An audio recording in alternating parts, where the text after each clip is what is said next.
Buenas tardes, ¿cómo les va? Hoy vamos a hablar ¿de qué hablamos cuando hablamos de las adicciones?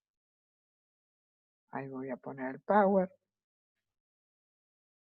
para poder tener. ¿Por qué continúo a hacer algo que me hace mal y perjudica a mis seres queridos? ¿No? ¿Qué pasa en las adicciones? ¿De qué hablamos? Si pensamos en la salud, ¿no? La salud, según la OMS, es la interacción entre la salud social, mental y física, ¿no?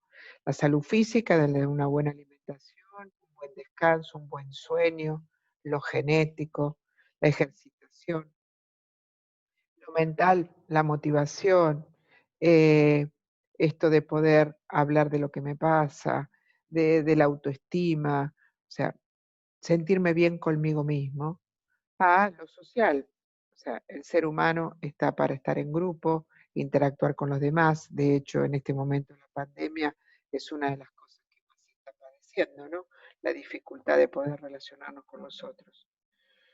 Pero bueno, en esto vamos a empezar a tocar el tema de qué manera afecta el consumo de sustancias en en este triángulo de salud social, psíquica, física, eh, cómo afecta, ¿no? La importancia de promocionar la salud y trabajar en la prevención y en la asistencia y tratamiento. Tenemos esta interacción permanente, ¿no? Desde el individuo para la prevención y tanto asistencia a las adicciones se necesita toda esta interacción desde la sociedad, la familia y el individuo, ya sea para prevenir o para la asistencia. Vamos a las estadísticas. En Río Negro es una de las provincias que tiene mayor prevalencia de consumo según el Observatorio Nacional de Drogas en el 2017, ¿no? Donde lo preocupante es que del alcohol, el 90% de la población entre 12 años y 65 consume alcohol y tabaco el 59%. Pero lo preocupante en esto se fue, es en chicos de 12 y 18, 24 años, como el tabaco está entre 30 y 61%, el alcohol el 94% en 18 años, la marihuana 40% 18 años y el 12% en chicos menores de 17 ya han consumido marihuana como cocaína 3%. Eh, Esto se coincide con una encuesta que se hizo en una escuela secundaria en una localidad de la provincia de Río Negro, donde el alcohol, la prevalencia de una vez en la vida es del 80%, en el último mes el 45% y en la última semana el 30%. Marihuana también, en la vida el 40%, en el último mes más del 20% y en la última semana el 15%. Entonces, esto coincide con esas estadísticas nacionales en encuestas que hemos hecho nosotros. Después tenemos las drogas ilegales en estudiantes universitarios, donde también alguna vez consumió marihuana, más del 40% dijo que sí. Y alguna vez consumió cocaína, también el 10% dijo que sí. ¿Y por qué dicen los jóvenes que el motivo de consumo? Por diversión, para despejar de problemas, para pertenecer a un grupo, y hay otros casos, pero la gran mayoría es para despejar de los problemas o por diversión. ¿Y a dónde? Estos chicos de la secundaria dijeron, en la casa del amigo, en la plaza, en el bar, pero fundamentalmente en la propia casa o en la casa de los amigos. Si pensamos no quiere decir que el primero que consuma, la primera vez que consuma ya inmediatamente se va a hacer adicto. Me lo imaginaba como una estación de trenes, ¿no? Como esta vía de subte, donde no quiere decir que si uno toma al principio, a la salida de este subte, va a llegar al Capolín, a la última estación. Se va a bajar en cualquiera de las otras estaciones y eso va a depender de qué posibilidades o qué probabilidades tiene que la persona que sube este tren va a llegar al capolínea, que sería la adicción, ¿no? ¿Y de qué depende? Y depende del individuo, como la gestación, la genética, el temperamento, de la familia, el contexto afectivo, las normas, las pautas, donde la enseñanza, el estímulo y proyectos de vida. También en el contexto social, la moda, la naturalización del consumo que hay hoy, las normativas, por eso lo importante es trabajar en la política pública. Y bueno, y no hay que descartar que una de las cosas que puede contrarrestar a los factores de protección, ya sea individuales o familiares o sociales, tiene que hacerle frente al consumismo y al mercado. Vayamos a nuestro sistema nervioso central. Nuestro sistema nervioso central es como un laboratorio químico, donde hay diferentes sustancias químicas que se llaman neurotransmisores, que son los que sirven para la comunicación de una neurona a otra en la sinapsis, ¿no? En la unión. Llega el estímulo de algo, se liberan estas sustancias que se llaman neurotransmisores y pasa el mensaje a la otra neurona. Estos neurotransmisores son más de 100, pero los más conocidos la dopamina, que tiene que ver con la sensación de bienestar, eh, el glutamato con la memoria, con la actividad, es un activador, el glutamato. La serotonina tiene que ver con el estado de ánimo, la noradrenalina tiene que ver con los grados de ansiedad. El GABA es como nuestro sedante endógeno, si hacemos relajación, si hacemos meditación, aumenta el GABA, es lo que nos ayuda a bajar unos cambios. Y bueno, y esto tiene mucha importancia, por ejemplo, en los psicofármacos, porque se ha visto que los psicofármacos, por ejemplo, los antidepresivos, ayudan a estimular la serotonina. La noradrenalina tiene que ver, es importante para tener un grado de ansiedad que nos permita defendernos de algo que nos amenaza. El problema es que cuando hay un desequilibrio y hay mucha liberación de noradrenalina, podemos tener síntomas de ansiedad generalizada, ataques de pánico, etcétera.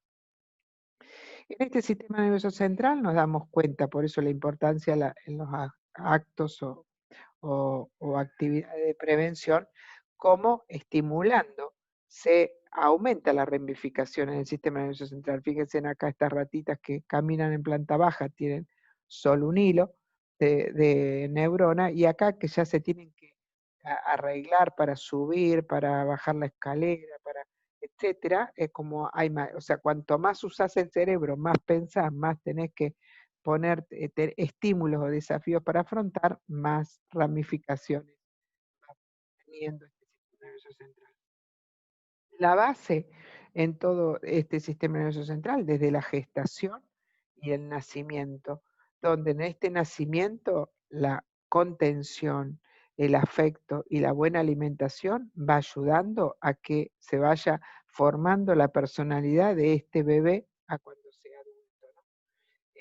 Estos aspectos son los que a veces no ayudan a esta estimulación del sistema nervioso central, porque mientras la mamá le está dando el pecho, el estímulo visual, el afecto, las miradas, todo eso va ayudando a estimular cada vez más este sistema nervioso central. Y el sistema nervioso o el cerebro va madurando según la edad y va mielinizándose, como los cables que van protegiéndose con vaina de mielina y van evolucionando en una mayor madurez a través de los años, ¿no? De los cerebros más jóvenes son los más vulnerables o también los más fructíferos con mayor posibilidad de aprendizaje, qué sé yo, como loro viejo no aprende nunca a hablar, en cuanto de que cuando ya uno tiene el sistema nervioso demasiado desarrollado a una cierta edad, es difícil aprender cosas nuevas, aunque esta pandemia nos ha puesto demasiados desafíos y podemos decir de que existe una neuroplasticidad que nos favorece para poder adquirir conocimientos nuevos. Dentro del sistema nervioso central o dentro de este cerebro, una de las áreas importantes para que hablemos en este momento es el lóbulo frontal. El lóbulo frontal nos permite, o la función del lóbulo frontal es el juicio crítico, es la parte del cerebro que nos permite evaluar situaciones, tomar decisiones, las relaciones con el otro, y tener nuestros deseos bajo control, ¿no? O sea, ponerle un freno inhibitorio cuando se requiere. Em, Podemos dividir en 3 áreas, una que está más encargada de la planificación, de la otra de la motivación y otra el control de la impulsividad, el juicio, la toma de decisiones, el aprendizaje, esto de poder interactuar con el otro y poder tener pautas de comunicación, una memoria de trabajo y un control de nuestro comportamiento. Es importante tener en cuenta que hasta los 20, 25 años este cerebro está en proceso de maduración. Termina su maduración a esta edad, 20 en las mujeres, 25 en los hombres, donde los adolescentes antes de esa edad se tiende más a llevar adelante las emociones, ¿no? Las cosas que tengo ganas de hacer, lo que deseo hacer, lo que me gusta hacer y no tanto lo que debería ser o lo que correspondería que haga.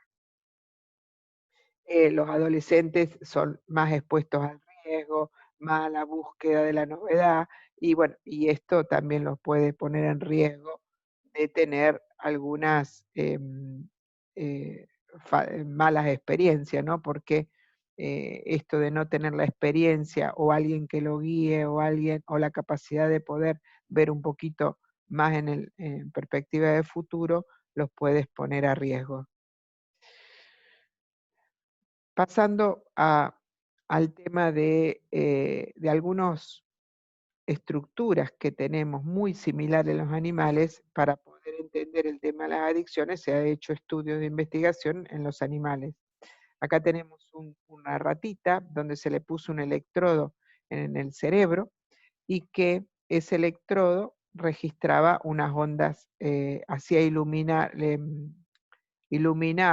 esta palanquita, iluminaba este aparato cada vez que tocaba la palanca. ¿Por qué? Porque se le daba una descarga eléctrica. Toca la palanca, le daba una descarga eléctrica y ahí podíamos ver cómo se iluminaba esta zona. El tema es que esta ratita se pasó todo el día tocando la palanca y evidentemente era una sensación agradable porque si yo meto los dedos en el enchufe no lo toco nunca más y ya me acuerdo. En cambio, esta ratita no comía, no bebía porque seguía queriendo tocar la palanca. Em, ¿Qué pasaba? ¿Dónde estaba esa descarga eléctrica? ¿Dónde iba a descargar? En esta zona que es el circuito del sistema dopaminérgico. Es un circuito donde cuando es estimulado aumenta la dopamina, donde la dopamina me da la sensación de emoción, sentimiento de placer, emoción placentera, también regula el movimiento y esta zona es similar a los animales, ¿no? Lo que nos diferencia a los animales es la zona del lóbulo prefrontal.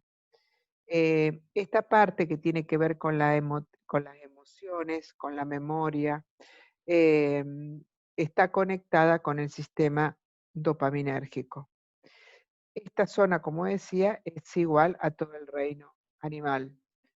Y esta zona, con cosas naturales, ¿con qué se estimula? Se estimula con la comida, con el agua, con la actividad sexual. Si vamos a ver, estas 3 áreas tienen que ver con la continuidad de la especie. Si nos comiera, no se hidratara, no tuviera actividad sexual, se extingue la especie por deshidratación, desnutrición, ¿no? O por no gestación. Pero en el ser humano tenemos otras actividades que estimulan el sistema de recompensa, como la actividad física, los logros, el reconocimiento al otro. Y lo que podemos ver es que las drogas de abuso, las drogas psicoestimulantes, ¿qué pasa? Atraviesan la barrera que nos divide, la barrera hematoencefálica, o sea, para proteger al cerebro hay una barrera de membranas que para que no entre una toxina, en cambio atraviesan la barrera hematoencefálica, llegan al cerebro y van a competir con nuestros propios neurotransmisores, ¿no? La cocaína con la dopamina, la morfina con las endorfinas, la marihuana con la naftamida. Entonces interactúan de una manera u otra con nuestros propios neurotransmisores y estimulan la liberación de dopamina, terminando con la sensación de placer. Todas las drogas de abuso pueden ser, empezando por el alcohol, a seguir con las otras ilegales como la marihuana, cocaína, LSD, etcétera. Y bueno, la otra legal que también es de abuso es el tabaco. No nos olvidemos que la primera sustancia, la que abre las puertas o más frecuente en el mundo, es el alcohol. Pero también no nos olvidemos de las otras adicciones que son comportamentales, no tóxicas, y que con esta sensación de gratificación estimulan el mismo circuito, aunque no haya una sustancia, y liberan dopamina de la misma manera, donde estas adicciones no comportamentales, desde el juego patológico, el gimnasio, las compras, el trabajo, etc. Entonces, yo, es un abanico donde sé, bueno, qué cosas me dan placer, bailar, esto lo hizo un adolescente, que me quieran, dormir cuando llueve, etcétera, ganar competencias. Cuando le mostré esto a un paciente, me dice que le digo, ¿qué le falta? Y le faltaría un porro. Sí, tenés razón. Una de esas con un porro aumentaría un poco más la dopamina, pero como me gustó, no pasó nada, no me causó ningún inconveniente, lo más probable es que tienda a querer más, porque está bueno, entonces puedo llegar a aumentar o con otro tipo de sustancia o con la misma sustancia más cantidad. El problema es que a la larga, uno como le gusta, sigue, ¿no? Y avanza, mientras no hay un tope, yo sigo para adelante. Y llega un momento que ya no siento más placer, se obtura el deseo, o sea, en este caso lo único que quiero es llegar a seguir consumiendo y está todo puesto en la sustancia. El tema es no llegar a estos estados. Pero cuando el sistema nervioso central se va acostumbrando, ya llega un momento que se saturan estos neurotransmisores y las neuronas y la persona dice, la verdad que sigo consumiendo, pero no siento ningún placer, me da angustia. Acá es donde vamos a poder entender qué es lo que pasa. Em, Cuando llega el estímulo, los neurotransmisores se liberan y van a tocar los receptores como cerraduras que van a abrir, llaves que van a abrir estas cerraduras. Cuando la sustancia o los neurotransmisores son en mucha en magnitud, donde pueden generar una saturación de estos receptores, el sistema nervioso, ¿qué va a hacer? Se va a defender. Al defenderse, disminuye los receptores. Pero uno, con esta cantidad, tenía un placer a un cierto nivel que después lo quiere repetir, pero al tener después adaptaciones, no siente el mismo placer, entonces lo más probable es que aumente la cantidad, aumente la frecuencia, y esto es lo que se llama tolerancia, ¿no? Para tener el mismo efecto, yo tiendo a aumentar el consumo. Y esto se va produciendo adaptaciones neurológicas que después van a ser heredadas por hasta la tercera generación. Genéticamente se van produciendo modificaciones en los genes que se van a transmitir. Entonces, las drogas de abuso, o sea, de una manera u otra, o está en la síntesis de los neurotransmisores, o en la acumulación, o en la liberación, pero interactúan en estos espacios donde no van produciendo cambios, así también como los psicofármacos. Los psicofármacos también van produciendo estos cambios, pero bueno, es con un objetivo, es regulado, dirigido por un profesional que va con el tiempo sabiendo cómo hacer para ir dejando estos psicofármacos. Llega un momento que cuando hay mucha acostumbramiento y adaptación a nivel más primario del sistema nervioso central, donde quiero consumir, tengo deseos, pero mi lóbulo frontal está desconectado porque no hay capacidad de razonamiento, es decir, no, si consumo me va a pasar esto, no, mejor mañana tengo que ir a trabajar y como mejor esta noche no tomo. En cambio, llega un momento que uno no puede escuchar esa vocecita de la conciencia que me está autorregulando, y la persona sigue en el mismo circuito sin poder frenarlo, ¿no? No hay una capacidad reflexiva de recompensa porque perdió el control, y esta huella es la que va a continuar con el tiempo. ¿Pero por qué pasa esto? Porque hay, además de la dopamina que se está estimulando, hay otro neurotransmisor que se llama glutamato.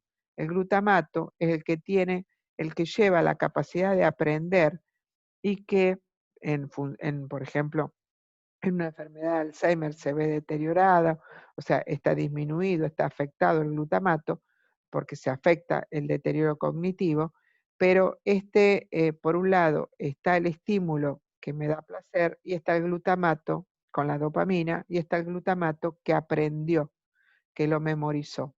Cuando la persona deja la sustancia, interrumpe el consumo, pasa que el glutamato empieza a actuar porque venía frenado o venía memorizando el consumo de cierta sustancia.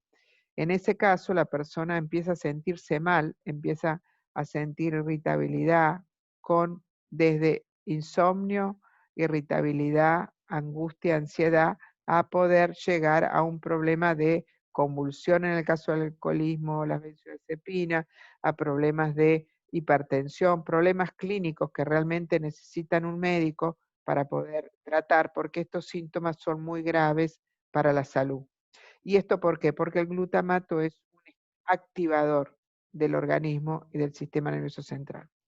Nos encontramos con un cerebro donde la motivación es muy, en un cerebro no adicto, nos encontramos que la persona puede tener una motivación, un deseo de irme de vacaciones, entonces puedo pensar, uy, qué lindo el lugar donde donde visité, me gustaría ir ahí, entonces organizo mis vacaciones, veo cómo lo pago en cuotas, etcétera, y después tengo la conducta.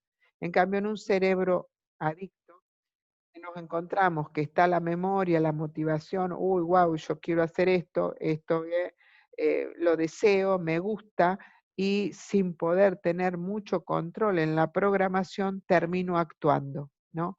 Y el primer caso es una toma de decisión en frío, donde predomina la capacidad de elegir o escoger, y en la segunda es una toma de decisiones en caliente, donde predomina la emoción, ¿no? Eh, Acá nos encontramos con una diapositiva donde una profesora de la Universidad de la Facultad de Medicina en Chile pudo comparar jóvenes de la secundaria que consumían marihuana y otros que no consumían, 40 y 40. Ahí se hace un estudio que se llama SPECT, donde se inyecta una sustancia radioactiva y se va a captar los lugares del cerebro que tienen un mayor metabolismo. Este mayor metabolismo en verde o en rojo se ve en las personas que no consumen, fíjense la cantidad de verde y rojo que tienen las personas que no consumieron. En cambio, en las personas que consumen marihuana o que han consumido en ese estudio, se ven mayores cantidades de zonas violetas o azules que indican un daño o zonas no irrigadas. Lo mismo lo encontramos en este otro estudio, donde la dopamina es una sustancia que genera la motivación, el placer, en un control normal, ¿no? Y esto es después de haber consumido cocaína. Cómo se va eh, gastando en ese momento, y lógicamente esa persona sin dopamina en su sistema nervioso central se siente apagado, deprimido, angustiado, y bueno, ¿y qué va a pensar? Si tiene el dinero y la posibilidad, va a ir a buscar más, va a ir a comprar más, ¿no? Aunque no pueda, no lo puede controlar.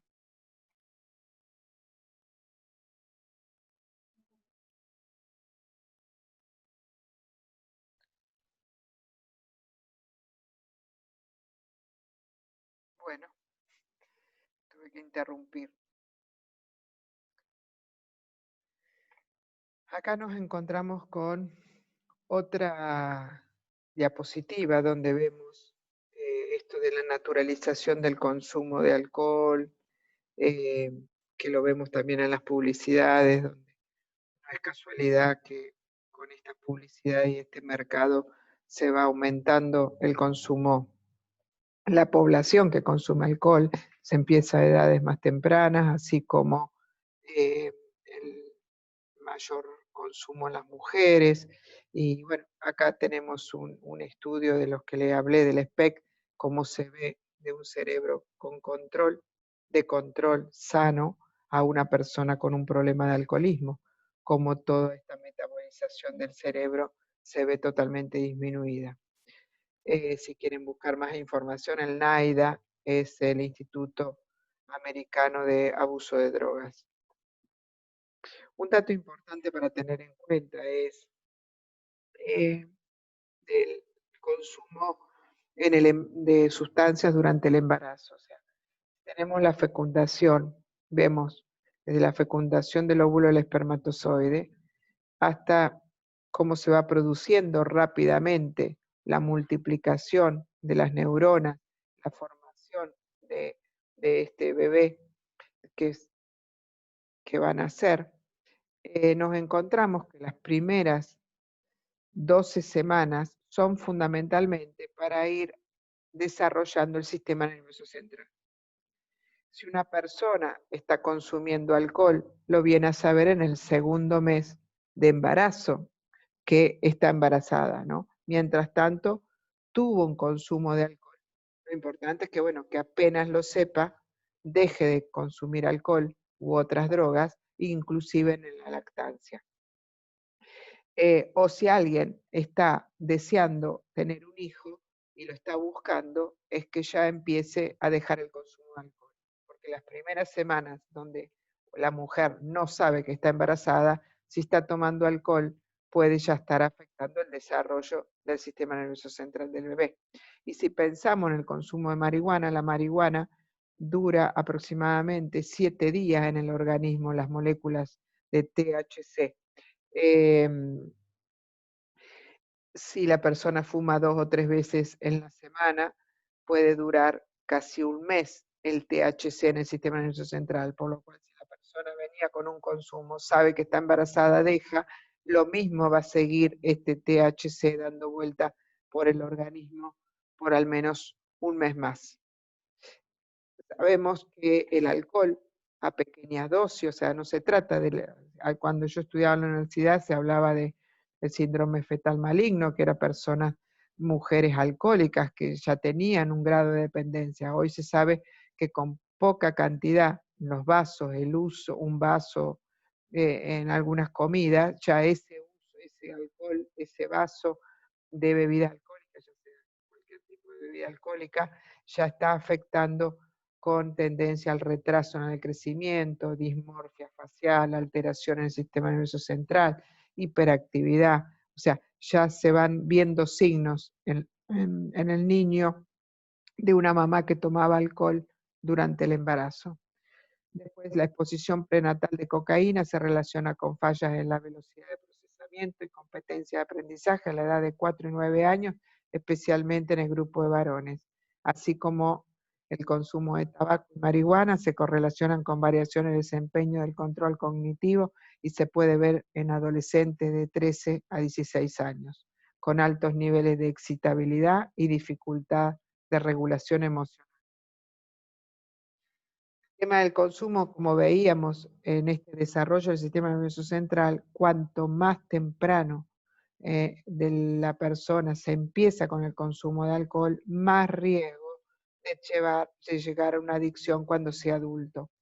Hay un estudio de la Universidad de Córdoba donde se ve que cuanto más temprano empezaron a tomar alcohol, más prevalencia de consumo abusivo tienen cuando están a los 18, 19 años. Y además también, cuanto más temprano empezaron a consumir alcohol, más probabilidades de consumir marihuana. O sea, el alcohol es la puerta de entrada de otras drogas. Con este consumo que puede ser de uso experimental, después el abuso, estas neuroadaptaciones que se van produciendo, después de varios años se llega a lo que se llama dependencia o adicción, donde la mayor parte de la vida gira alrededor de la droga. Es importante el uso que hace de la droga, ya pasó a formar parte de mi vida, no me imagino yo sin consumir. Además tiene la característica del síndrome de abstinencia en caso de que abandonara el consumo, y porque en realidad la persona lo desea, quisiera, muchas veces, por mi experiencia clínica, el 90% te dice ojalá pudiera dejarlo, pero a los 3 o 4 días empiezan estos síntomas de abstinencia, de deseo, de ganas de consumir, y ya me olvido de la posibilidad o de las ganas que tenía de querer dejar. Pero en realidad lo que hace olvidar el deseo de dejar el consumo es la abstinencia, esa búsqueda por la sustancia para calmar ese malestar que tiene la persona cuando deja la sustancia. Si uno lo puede ayudar a que pueda estar mejor y no pensarla, no padecer el abandono en la sustancia, eso puede favorecer a que la persona de a poco vaya interactuando y buscando otro tipo de placeres, dejando la droga del medio. Adaptación fisiológica al discontinuar las drogas, presente en uno de los núcleos que hablábamos del sistema nervioso central, el locus coeruleus. El núcleo noradrenérgico sería la base del efecto de la tolerancia y la abstinencia del alcohol. Una vez hicimos una experiencia en un centro de rehabilitación donde se les dijo a los pacientes que por 15 días no hicieran nada, dado de que había en la rehabilitación el hecho de estar ocupado, de tener la laborterapia, etcétera, una organización de la estructura. En ese momento se quejaban y habían cuestionamientos, por lo que dijimos, ok, no hagan nada, pero tienen que tener la iniciativa de hacer algo con los otros compañeros, no solo de manera individual. Y bueno, nos dimos cuenta que por 15 días se les dijo que no hicieran nada y terminaron obedeciendo, ¿no? No hicieron nada, no se les ocurría nada. Ahí observamos la incapacidad de organizarse, el placer de la transgresión, la dificultad en aceptar cambios, aumento de la angustia, de la ansiedad, la necesidad de mayor atención, de la demanda, poca creatividad aparte del trabajo y poca flexibilidad. Entonces ahí observándolo apenas descrito, uno podría pensar que si todas estas actividades, todas estas tareas o actividades no son de la corteza prefrontal, donde uno se pregunta, ¿estas personas no alcanzaron a desarrollar su sistema nervioso central cuando empezaron a consumir, o estos fueron daños que dejó la droga? Porque una de las cosas que pasa cuando la persona empieza un tratamiento es empezar a llorar o angustiarse por las cosas que le pasaron cuando tenía 13, 14, 15 años, que es la edad de mayor frecuencia de inicio, donde había algún luto, algún trauma, alguna situación difícil, o simplemente la diversión, ¿no? Pero se empieza a llorar esas cosas que fueron tapando a través del consumo. Con esto podemos deducir que el consumo de drogas son bio, neuro, psico y sociotóxicas, donde alteran no solo a la persona, sino también al resto. Pensemos en el alcohol, ¿no? Como ejemplo, cerveza, vino, vodka, licores, etc. Por un lado estimula el GABA, me da relajación, sedación. Por otro lado, inhibe la actividad del glutamato, este neurotransmisor excitante. Por otro lado, se une al receptor del glutamato, lo cambia la forma y da esta mayor tolerancia. Por otro lado, estimula la liberación de serotonina, entonces me pone alegre, me levanta el ánimo, y estimula la dopamina, el placer. O sea, ¿cómo le voy a decir que no a un vasito de vino o a un chop? Entonces, todas estas neurotransmisores son estimulados con el consumo del alcohol. Estimula las endorfinas y atenúa el dolor. Ahí hay que tener en cuenta qué es tomar mucho, ¿no? O cuánto o sea, cuánto puedo tomar. Tengamos en cuenta que cada recipiente de la bebida, cada vaso, el chop, el vaso de vino, la copita de coñac o la medida de whisky, tienen que ver con la graduación alcohólica, ¿no? O sea, el chop o la cerveza tiene 4 gramos de alcohol por litro, el vino tiene 9 o a 11, el fernet, el cognac o el whisky tiene casi 40 gramos de alcohol por litro. Entonces ahí nos damos cuenta que eh, las bebidas, los recipientes tienen que ver con lo que uno puede ingerir y que el hígado pueda ir disolviendo como cantidad de alcohol. Entonces se hace para hacer la alcoholemia se hace un cálculo del volumen, qué cantidad tomé, cuál es la graduación de la bebida, por 0,8 dividido 100. Ahí me da los gramos de alcohol que tengo en sangre. Acá tenemos el Fernet, una graduación de 42, una medida es 45 mililitros. Habría que medirlo bien. El ron, 42, 50 mililitros. El vino, fíjense que como tiene menos graduación de alcohol, una copa son 150 mililitros. La cerveza, 355. Eso me da para tener en cuenta cuál es el consumo riesgoso de alcohol en hombres y mujeres menores de 65 años, no más de 4 tragos por día, no más de 14 tragos a la semana. Esto es trago, es un trago, 2 tragos, o sea, cada medida, entonces eso es el consumo moderado en mujeres y hombres menores de 65. El mayor es 65 porque el hígado está más gastado y tiene menos metabolización de ese alcohol, no más de 3 tragos por día, tanto en hombres y mujeres, y no más de 7 por semana. Eso sería un consumo moderado. Cuando paso esas medidas ya estoy abusando, estoy tomando más de lo que debería. Bueno, esto es lo que vimos hace un rato, de cómo si voy tomando muchos tragos por día, fíjense que una botella de vino tendría 150, serían aproximadamente 6 o 7. Ahí tengo que sacar la cuenta, pero ¿cuántas medidas es una botella de vino? Y uno dice, mire, yo tomo media botella de vino en el almuerzo y media botella de vino en la noche. Fíjense en cuántas medidas toma por mes esta persona y cómo estará su hígado.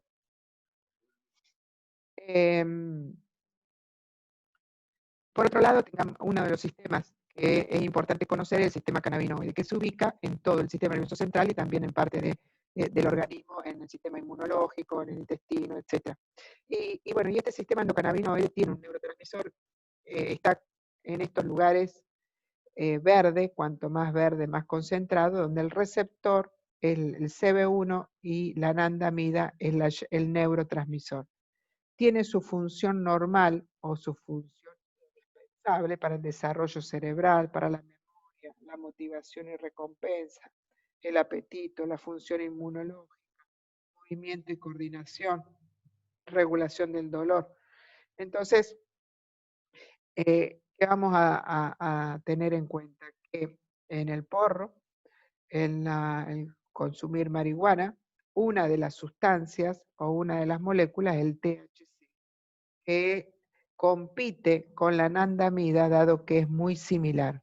Entonces, de consecuencia, esta anandamida natural que tiene que tener un cierto equilibrio de cantidad de producción, el ponerle tetraendrocannabinoide es aumentar este mayor estímulo de este sistema endocannabinoide donde puede alterar todas estas funciones, la memoria, la motivación, o sea, en su medida justa puede ayudar, pero en su medida exagerada o abuso puede empeorar la salud psíquica. Acá tenemos otro ejemplo, cómo acciona la cocaína. O sea, los neurotransmisores están en unas vesículas, esta es una neurona, esta es otra, están en una vesícula almacenados. Cuando llega el estímulo, estas vesículas van a estimular la otra neurona. Se liberan a este espacio neurosináptico, sí, en este espacio, estimulan el receptor y después algunas se vuelven a almacenar, ¿no? Como para aguardarse para el próximo estímulo. Y otras es limpiado rápidamente este espacio para que venga el próximo estímulo. En cambio, ¿qué hace la cocaína?